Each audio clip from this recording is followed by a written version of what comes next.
Correios, greve da categoria chega ao DF. Apenas 20% dos funcionários estão trabalhando hoje. Merenda escolar almôndegas com alto teor de gordura são recolhidas das escolas da rede pública. JK, solenidades marcam data de aniversário do presidente que construiu Brasília. E ainda, o Hospital de Base completa 59 anos. Vamos mostrar as dificuldades dos pacientes e os desafios do maior hospital da capital do país. Olá, eu sou Renata Dourado e o Band Cidade Primeira Edição está começando agora.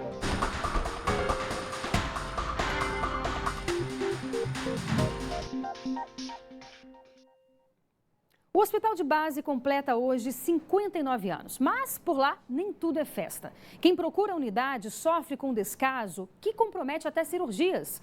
Uma telespectadora nos encaminhou um vídeo que mostra a luta, que já dura 9 meses, para conseguir fazer um procedimento de recuperação do intestino. Uma triste rotina também vivida pela dona de casa, Aurinete Lopes. Ela tem otite crônica e, se não passar por uma cirurgia, o quadro pode evoluir para uma paralisia cerebral. Com um ambiente montado para a festa, o Hospital de Base completou mais um ano. Teve orquestra, solenidade, presença de autoridades e inaugurações.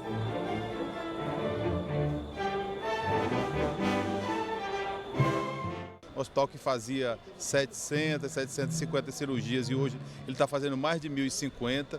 Então essas respostas, um andar que foi aberto, todo o zelo que nós temos com isso aqui é traduzido no compromisso que nós temos com a sociedade do Distrito Federal. Mas o diretor reconhece que melhorias precisam ser feitas. Eu diria que nós temos muito o que fazer ainda, mas pouco a pouco nós vamos fazer e estamos fazendo. A Aurinete que o diga. Hoje ela não conseguiu ir ao instituto, mas ela conhece bem os corredores da unidade, mas não por coisas boas. Quando lembra disso, a mulher não segura as lágrimas. A gente no momento está bem, pouco tempo, começa a sentir os dores de cabeça, tontura. Não tem como levar a vida normal assim. A luta dela é para conseguir uma cirurgia no Instituto Base, um martírio que começou há quase 4 anos, quando os primeiros sintomas surgiram. Dores de cabeça, depois apareceu um hematoma aqui e um caroço no pescoço. E aí foi crescendo, no caso era um edema de infecção. Tudo o que ela descreveu são sintomas de uma otite crônica. Essa especialista explica que todo esse cenário pode piorar por falta de tratamento adequado. Pode ter uma infecção na região que pode se estender para a meninge, para o cérebro e causar a meningite, que é uma complicação séria, bacteriana. Pode até evoluir para um óbito, caso não seja feito tratamento adequado. Uma cirurgia poderia acabar com esse sofrimento. A dona de casa entrou para a lista de espera, mas nada até agora. Ela não é a única. Uma telespectadora mandou para a nossa redação um vídeo. Nele, a dona Nair, de 59 anos, fala sobre os problemas graves no intestino. Tá difícil, marca, vai lá, o médico tá de atestado, não tá, saiu, tá de licença, nunca consigo. Eu tô tentando, querendo uma empurradinha para conseguir isso aí. Mas, nesse caso, o problema pode estar chegando ao fim. O procedimento foi agendado para outubro. O que o tempo não ameniza são as dores. Estou sentindo dor e queria ver se tirava isso aí. Vamos ver, né? O que vai dar. E voltando para o início da reportagem, o que os pacientes esperam é que as promessas sejam cumpridas e que de fake dessa comemoração seja apenas o bolo de aniversário. A vida é assim, né? A gente precisa estar sempre melhorando, né? E eu acredito que a saúde também precisa sempre melhorar mais alguma coisa. Com certeza. E nós entramos em contato com o Hospital de Base em busca de respostas para esses casos aí que nós mostramos, mas até agora a gente não teve resposta. E aqui comigo, Cláudio Humberto. Boa tarde, Cláudio. Boa tarde. Como é triste, né? Parte o nosso coração ver pessoas nessa situação, necessitando, precisando e não ter uma resposta do governo. Pois é, essa é a crônica assim, do drama que a gente vive, né? Que é a população de Brasília, do Distrito Federal e do Brasil inteiro vive. Se na capital da República acontece isso, você imagina no chamado Brasil profundo, né?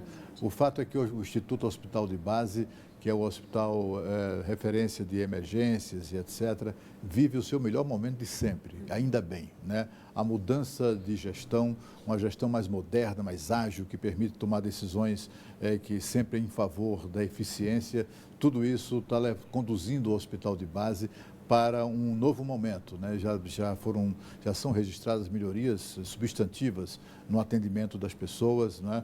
E também até na quantidade de atendimentos, número de cirurgias. A gente viu aí os números significativos, o aumento significativo de cirurgias que são feitas no hospital de base. A gente já viveu, e não faz muito tempo, uma situação no hospital de base, por exemplo, em que 13 médicos chegaram a ser detidos ou levados sob vara para depor na polícia por fingirem presença na UTI do hospital. Vê que crueldade, crime, né? Que crime. E isso acontecia no período da gestão anterior, no sentido do modelo de gestão anterior. Nesse modelo agora, se isso acontecer, o pau come. Quer dizer, ninguém vai ficar impune como ficaram administrativamente aqueles que fraudavam até presença em UTI. Portanto, assim, o que a gente espera mesmo é que essas coisas continuem melhorando, mas que melhorem rapidamente. É verdade. Né? A dor não pode esperar, não né? Como espera. disse, como mostrou a reportagem. É verdade, Cláudio. E olha, os funcionários dos Correios de todo o país entraram em greve. A paralisação é um protesto contra a inclusão da estatal no plano de privatização do governo. O Sindicato dos Correios daqui do DF informou que apenas 20% da categoria, incluindo carteiros, atendentes e administrativos, estão trabalhando hoje. Apesar de encontrar agências dos Correios de portas abertas nesta quarta-feira, serviços como a entrega de encomendas, por exemplo, começam a ser afetados. Grande parte dos carteiros entrou em greve. Atendentes de algumas unidades também não foram trabalhar. No mês passado, o governo incluiu a categoria no plano de privatizações depois que a estatal rejeitou a mediação do Tribunal Superior do Trabalho com os funcionários. A paralisação é contra a redução de salários e benefícios. A categoria reivindica também melhoria das condições de trabalho. Pois é, em nota, o presidente dos Correios, Floriano Peixoto, disse que ações emergenciais precisam ser tomadas para saldar o prejuízo da estatal, que chega a quase 3 milhões de reais. A empresa entrou com dissídio coletivo no Tribunal Superior do Trabalho. Agora, a corte vai avaliar o processo de negociação, ouvindo as partes, e aí o caso vai ser levado a plenário. E aí, Cláudio? Olha, ainda bem que eles não estão conseguindo paralisar totalmente as atividades dos Correios, né? Porque corre o risco de a sociedade chegar à conclusão, finalmente, de que os Correios já não são tão necessários assim. É uma empresa que ficou anacrônica, é uma empresa que hoje atrasa as encomendas, entrega com muita demora para entregar, né? Eu, este ano, recebi um telegrama de aniversário que foi postado por um amigo que é funcionário do Senado, foi postado no Senado, um telegrama, o cara ainda usa telegrama. Eu recebi 8 dias depois. E aqui de Brasília, né? 8 dias depois que ele foi expedido. Ora, nós todos assistimos ou vivemos o período em que um telegrama era entregue ao destinatário em poucas horas, né? Hoje está essa situação dos Correios. Na verdade, a greve, os grevistas falam nessas pautas bem genéricas, melhores condições de trabalho. O que são melhores condições de trabalho, né? Nada, porque não tem o que dizer mesmo, né? Quando eles dizem redução de salário, é uma mentira. A legislação proíbe, não dá nem para levar em conta esse tipo de alegação. Na verdade, a greve toda está concentrada em duas questões. Uma questão político-partidária e ideológica, que é o protesto contra a privatização. Isso se tiver ainda alguém interessado em comprar uma empresa que tem um prejuízo desse tamanho. E do ponto de vista dos trabalhadores dos Correios, o que há um certo inconformismo com o fim do seguro, do plano de saúde dos Correios, que era único no mundo. Era um plano de saúde que não apenas beneficia o funcionário ou funcionária, seus respectivos cônjuges e filhos, mas beneficiava também patrões, beneficiava os seus pais, acho que também avós. É uma coisa horrorosa, quer dizer, é algo que, por conta do contribuinte brasileiro, isso não é justo, né? E a direção dos Correios, em muito boa hora, acabou com essa mamata, esse privilégio que é inaceitável, mas é próprio do serviço público no Brasil, que vive disso, né? Vive de mamar nas tetas do Tesouro Nacional. Um plano de saúde pago para funcionário que protege também, que inclui no tratamento os seus pais, isso não existe em lugar nenhum do mundo e é contra isso que essa é uma das razões, das motivações de muitos dos grevistas. Olha, depressão, transtorno bipolar, ansiedade. As chamadas doenças mentais atingem cada vez mais o número maior de pessoas. Um projeto terapêutico da Secretaria de Saúde vem transformando a vida de pacientes por meio da arte. É o Caco Terapêutico que você vai conhecer agora. A vida de Rita nem sempre foi fácil. Para ter o próprio sustento, ela precisou trabalhar como catadora de lixo e acabou diagnosticada com depressão. Uma situação complicada para quem era acostumada a ter quase tudo quando mais nova. Mas desde que passou a fazer parte do Caco Terapêutico, a vida dela mudou. Eu fiquei muito doente, né? E faço tratamento há 25 anos, que eu faço tratamento sobre depressão. Mas aqui que eu estou me recuperando. Aqui é onde eu estou me encaixando, aqui é onde eu estou juntando meus cacos. O programa atende principalmente a adultos que sofrem de transtornos mentais e estejam em tratamento nos centros de atenção psicossocial. Por meio da arte, essas pessoas conseguem se reconectar com a vida. Se não fosse essa iniciativa, a Valdeci não sabe o que estaria fazendo da vida. Aqui foi onde eu encontrei um pouco de felicidade, de paz e de harmonia. Sempre que me sobra um tempinho, eu estou aqui, apoiando, né, e aprendendo cada vez mais. O projeto existe desde 2006 e mais de 1.000 pacientes já passaram por aqui. Além dos que estão em tratamento, a casa também recebe apoiadores, como a Cida. Ela, inclusive, convida alguns dos pacientes para trabalharem com ela em projetos remunerados. Agora eu vim aqui trazer um material, trazer uma doação para eles e também conversar, bater um papo e falar dos meus projetos, do que está surgindo lá e que eu estou precisando mais de mão de obra também. Vamos ver quem quer trabalhar, entendeu? Então, assim, é uma troca muito bacana. Para mim, é uma injeção de ânimo mesmo quando eu venho para cá. Os trabalhos feitos aqui são expostos em diversos eventos no DF e podem ser adquiridos por qualquer pessoa. É graças à venda desses produtos que o Caco Terapêutico continua mudando a vida de muitas pessoas. Quanto mais se produz, mais a gente consegue empreender, vender esse produto. E esse produto retorna como renda para o paciente artista, e para a oficina. 50%, 50%, ou até mesmo quando a gente vê que o paciente, por uma questão de dificuldade, né, nós temos peças que ficam em torno de 9 meses para serem produzidas. Então, a mão de obra é intensa, então ele acaba recebendo uma porcentagem maior.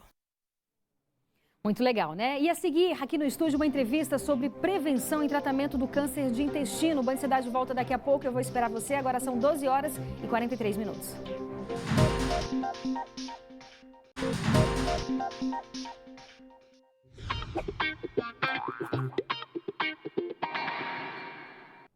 Agora são 12 horas e 45 minutos. Estamos no Setembro Verde, mês de prevenção do câncer de intestino. A doença atinge mais de 36 mil pessoas aqui no Brasil. Dados do Instituto do Câncer revelam que 670 novos casos devem ser diagnosticados aqui no DF ainda este ano. E para falar sobre o assunto, nós convidamos o oncologista, Dr. Nilson Correia. Olá, doutor. Muito obrigada pela sua participação aqui. Eu que agradeço, Renato. Quais são os principais sintomas desse tipo de câncer? Então, o câncer de intestino é um câncer muito comum, ele é o segundo mais comum nas mulheres, o terceiro mais comum nos homens. E geralmente o que caracteriza ele é uma alteração do hábito intestinal. Então, o indivíduo que ia normalmente todos os dias ao banheiro, de repente ele começa a ir a cada 2, 3 dias, começa a ficar preso o intestino, ou o contrário, às vezes começa a ter diarreia. Então, qualquer sintoma, qualquer alteração do hábito intestinal, já leva você a fazer uma suspeição do câncer de intestino. Tá? Fatores externos são muito importantes e devem ser levados em conta também. Digo isso porque hoje em dia a hereditariedade não é tão considerável como antigamente as pessoas pensavam, né? A maioria dos casos de câncer de intestino eles são esporádicos, ocorrem no dia a dia e eles estão mais relacionados a fatores externos, que a gente fala, que seria a dieta. Então, a dieta hipercalórica, hiperproteica, o sedentarismo. Tanto que a incidência, o número de casos novos de câncer de intestino vem aumentando nessa população, Ou que seja, é a população obesa. Não necessariamente tem casos anteriores na família, é isso que o senhor está Não dizendo? necessariamente, é uma minoria. Os casos que têm relação genética é em torno de 5% a 10%. É muito pouco, né? Como prevenir, doutor? A prevenção, claro, está na alimentação saudável, dieta com restrição calórica, de gordura, de carne vermelha. E na população acima de 45 anos, para todos os indivíduos, é indicada fazer a colonoscopia. Acima de 45 anos, Acima e aí dos o quê? 45. Qual é a periodicidade? Uma vez por ano? É importante fazer? Se o exame vier normal, você pode estar realizando ele a cada 5 anos. Ah, tá. Interessante. E como é que é o tratamento? A medicina está muito avançada, né, doutor? Hoje em dia o câncer não é mais uma sentença de morte em absoluto. Como é que é o tratamento com relação a esse tipo de câncer? O tratamento do câncer de intestino hoje ainda é a cirurgia. Então, se você dá o diagnóstico na fase inicial, a simples ressecção do tumor, quando ele é bem no início mesmo, essa ressecção pode ser feita até pela própria colonoscopia, no próprio exame. Numa fase que ele está um pouquinho mais avançado, tem que fazer a cirurgia de retirar o segmento do intestino afetado. E nos casos em que o diagnóstico é tardio, já com a doença metastática, aí sim você tem as outras possibilidades de tratamento, que no caso a quimioterapia ou o tratamento direcionado para aquele tipo de tumor, para extensão. Ok, importante mesmo é procurar um médico, surgiu ali alguma alteração, como o senhor disse, vai imediatamente procurar um médico e fazer o exame, não é isso? Exatamente. E a população geral, acima dos 45 anos, todo mundo deve fazer o exame da colonoscopia. Muitíssimo obrigada pela sua participação, viu, doutor? Eu que agradeço. E olha, um laudo técnico apontou que as almôndegas da merenda das escolas públicas daqui do DF tinham gordura acima que o percentual previsto em contrato. O teor de gordura estava em quase 10%, sendo que o previsto em contrato é de 8%. O caso veio à tona depois de um registro feito em uma escola de Ceilândia. Com a comprovação da irregularidade, a carne vai ser retirada de toda a rede a partir de amanhã. O consumo das almôndegas estava suspenso desde o dia 26 de agosto. O contrato com a empresa responsável pela merenda das crianças é de R$7 milhões, mas o pagamento dos lotes ainda não foi feito. A secretaria acrescentou que 2 licitações para compra de iscas de carne bovina e de carne bovina moída estão em andamento em fase final de recursos. Você que é universitário e quer ter experiência no exterior não pode perder a Feira de Internacionalização da UNB. E hoje é o último dia para aproveitar. Clara acabou de voltar de um intercâmbio em uma universidade de Portugal e não vê a hora de partir para um novo destino. Já vi aqui panfletos de vários lugares, Espanha, Finlândia, Noruega, tem acho que Canadá também. Então, assim, acho muito bom a gente ter as possibilidades em mente, né, para se der certo, com certeza eu vou. A estudante de psicologia está participando do 2º Fórum e Feira de Internacionalização da UNB. É a Universidade de Brasília de portas abertas para o mundo, para que estudantes e pesquisadores tenham ainda mais contato com as culturas estrangeiras e, quem sabe, embarquem para uma nova jornada no exterior. Aqui os alunos têm a oportunidade de conversar diretamente com esses parceiros e saber de possibilidades que talvez eles não conheciam anteriormente. E o que não faltam são oportunidades para estudar fora do país. Foi em um desses estandes que o IERE definiu o Canadá como destino para depois da graduação no curso de Línguas Estrangeiras Aplicadas. Eu acho que para todo estudante é muito importante ter uma experiência fora, até para você trazer um pouco da bagagem de fora para o seu país.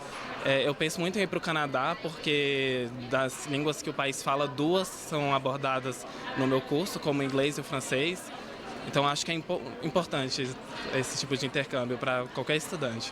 O evento termina nesta quinta-feira com a realização apenas do fórum. Neste ano, as mesas de debate e palestras se concentram no tema da internacionalização da educação. É um espaço de debate entre pesquisadores e professores que se especializam e pesquisam questões caras à internacionalização.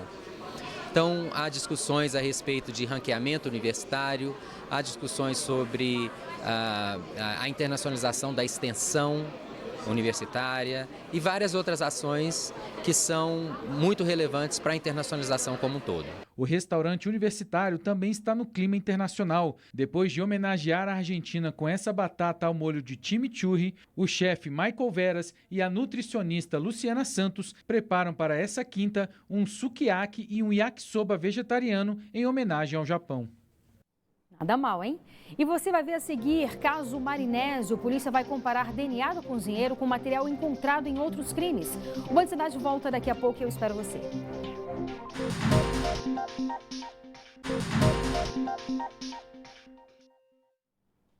12 horas e 53 minutos. Caso Marinésio, o DNA do cozinheiro vai ser comparado pela polícia com material encontrado em outros 7 crimes semelhantes. Marinésio continua preso pelo assassinato da advogada Letícia Curado e da auxiliar de cozinha Genir Souza.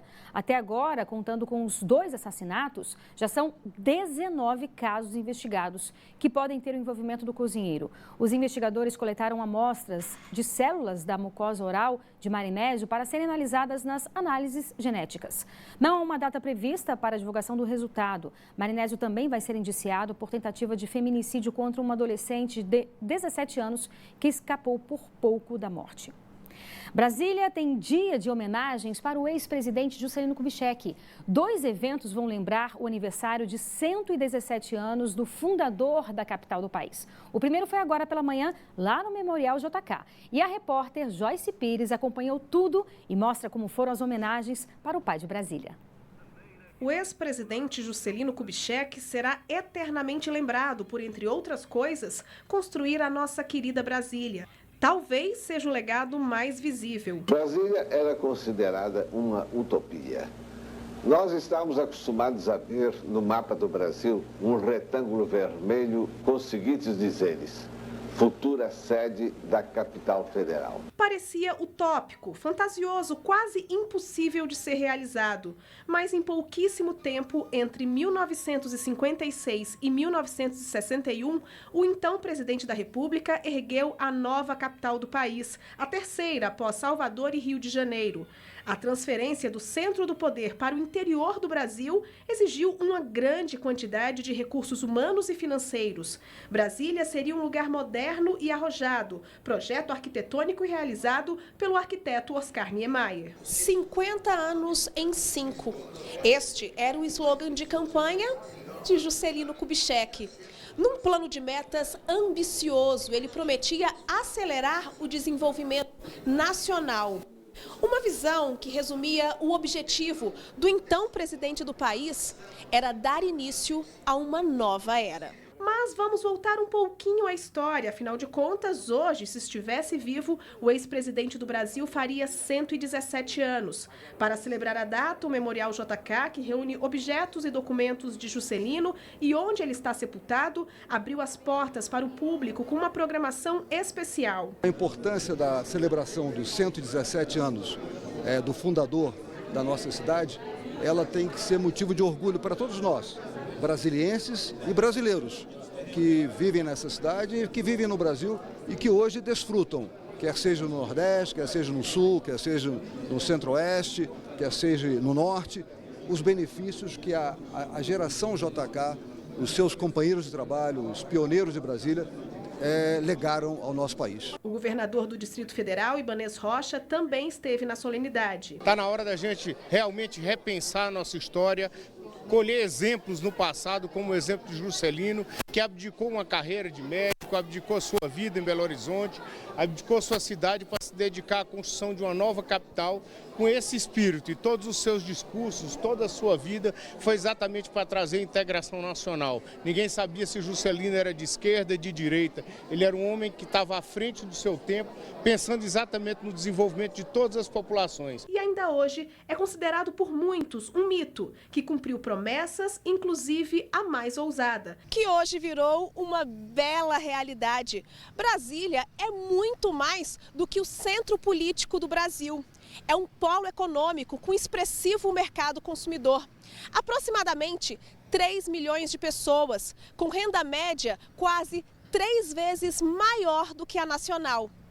Com esse resultado, dá realmente para acreditar que um peixe pode viver fora da lagoa.